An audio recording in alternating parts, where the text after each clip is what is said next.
நம்ம இந்திய நாட்டில் பல பண்டிகைகள் கோலாகலமாகவும் உற்சாகமாகவும் வண்ணமயமாகவும் கொண்டாடப்படுது. அதில் சில பண்டிகைகள் எல்லார் மக்கள் மத்தியிலையும் ஒரு உற்சாகத்தையும் சந்தோஷத்தையும் கொடுக்குதுன்னு சொல்லலாம். அப்படி எல்லாருனாலையும் திருவிழாவாக கொண்டாடப்படுற ஒரு பண்டிகை தான் நவராத்திரி திருவிழா.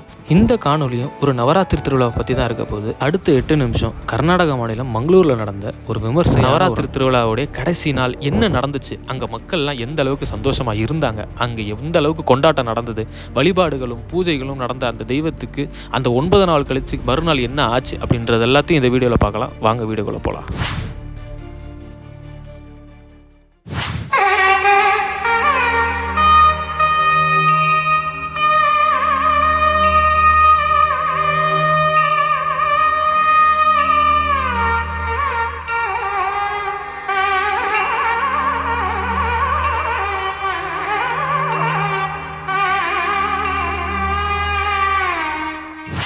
ஒன்பது நாள் நடக்கிற இந்த தசரா அக்டோபர் 3ஆம் தேதி ஆரம்பித்து அக்டோபர் 12ஆம் தேதி முடியுது.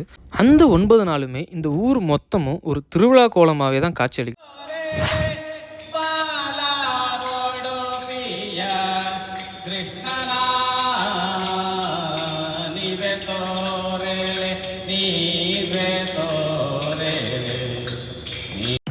இங்கே இருக்க கோகர்ணதீஸ்வர் கோயிலில் தேவிக்கு, அதாவது இவங்க வழிபடுற சாரதா தேவி அம்மாவுக்கு 9 விதமான அவதாரங்களில் காட்சிப்படுத்தி நம்ம முன்னாடி 9 விதமான கோலங்களில் அம்மனை வடிவமைச்சு வச்சுருப்பாங்க.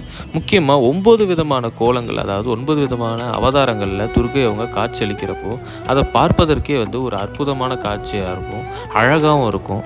ஸோ இந்த அவதாரத்தை தான் நவராத்திரி திருவிழா மொத்தமும் நம்மளுக்கு காட்டுது. பொதுவாக இந்த நவராத்திரி திருவிழா எதற்கு கொண்டாடப்படுதுன்னா, மகிஷாசுரன்ற ஒரு கொடூரமான ஒரு அசுரனை நம்ம துர்கை அம்மன் 9 நாட்கள் போரிட்டு 9ஆவது நாள் கடைசி நாளான நவராத்திரி தினத்தன்று விஜயதசமி அன்று அவனை வதம் செஞ்சு வெற்றி கொண்ட நாளை தான் நம்ம தசராவாக கொண்டாடுறோம். இந்த 9 நாட்கள் ஒவ்வொரு புரட்டாசி மாதம் வளர்பிறை பிரதமையிலிருந்து நவமி வரைக்கும் அந்த உட்பட்ட அந்த 9 நாட்களை தான் நவராத்திரி திருவிழாவை கொண்டாடுறோம். இந்த நவராத்திரி திருவிழா ஒவ்வொரு மாநிலங்களிலும் விமர்சையாக கொண்டாடப்படுது. குறிப்பாக தமிழ்நாட்டில் குலசேகரப்பட்டினத்தில் இருக்கிற தசரா திருவிழாவாக இருக்கட்டும், மைசூரில் நடக்கிற தசரா திருவிழாவாக இருக்கட்டும், இல்லை கல்கட்டா மாநிலத்தில் நடக்கிற தசரா திருவிழாவாக இருக்கட்டும், ஒவ்வொரு மாநிலத்திலையும் வெவ்வேறு விதமாக வெவ்வேறு கோலங்களில் அம்மனை வழிபட்டு ஆரவாரத்தோடு மக்கள் கொண்டாடுவாங்க.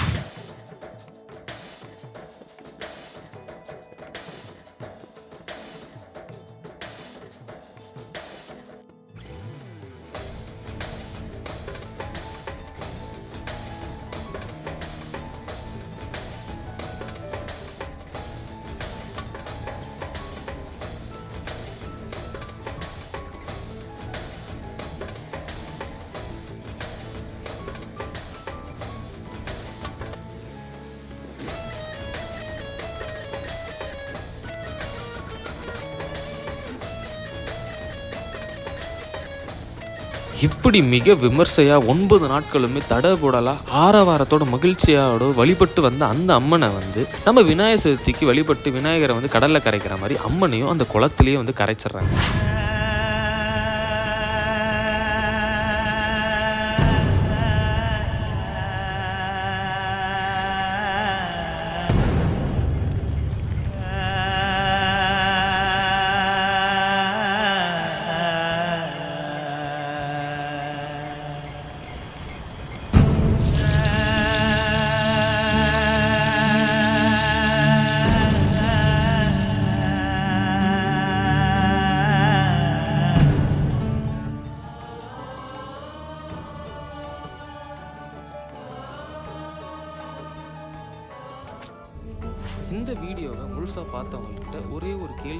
இந்த காணொலியை முடிக்கிறேன். ஏன்னா எனக்கே இதுக்கான விடை தெரியும். இத்தனை நாள் ஒரு விஷயத்தை நம்ம பார்த்து பக்குவமாக்கி அன்போடையும் அரவணைப்போடையும் வழிபட்டு கடவுளாக நினச்ச ஒரு விஷயத்த அனாமத்தா கடல்லையோ இல்லை குளத்துலையோ அப்படியே கரைச்சி விட்டு வர்றது சரியா தவறா அப்படின்ற கேள்விக்கு பதில் எனக்கு தெரியல.